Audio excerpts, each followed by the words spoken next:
तालुक्यात गेल्या काही महिन्यांपासून बिबट्याचे प्रमाण झपाट्याने वाढले असून नागरिकांमध्ये भीतीचे वातावरण कायम आहे। खेड तालुक्यातील काळेचीवाडी या ठिकाणी आणखी एक धक्कादायक घटना समोर आली आहे। घराच्या अंगणात झोक्यावर खेळणारा चिमुकला मांजरीच्या मागावर आलेल्या बिबट्याच्या हल्ल्यापासून थोडक्यात वाचला असून हा संपूर्ण प्रसंग सीसीटीव्ही कॅमेऱ्यामध्ये कैद झालाय। काळेचीवाडी येथील एका घराच्या अंगणात लहान मुलगा झोका घेत होता। त्यावेळी घराच्या परिसरात फिरणाऱ्या मांजरीचा पाठलाग करताना बिबट्या अचानक कंपाऊंडमध्ये घुसला। झोक्यावर असलेल्या चिमुकल्याच्या अगदी काही फुटांच्या अंतरावर हा बिबट्या आला। प्रसंगावधान राखत मुलाने झोक्यावरून उतरून तातडीने घरात धाव घेतली। कुटुंबियांनी आरडाओरडा केल्यानंतर बिबट्या पुन्हा शेताच्या दिशेने पळून गेल्याचे दिसून आले।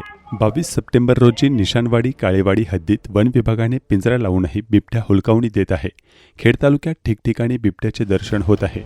दरम्यान राजगुरुनगर शहराच्या वेशीवर क्रीडा संकुलाकडे जाणाऱ्या रस्त्यावर चक्क 2 बिबटे भर वर्दळीच्या रस्त्यावर गेली 2 दिवसांपासून सायंकाळी दिसत असल्याचे स्थानिकांनी कळवले आहे। कडूस परिसरात बिबट्याचा वावर असल्याचे स्थानिकांनी कळवले आहे।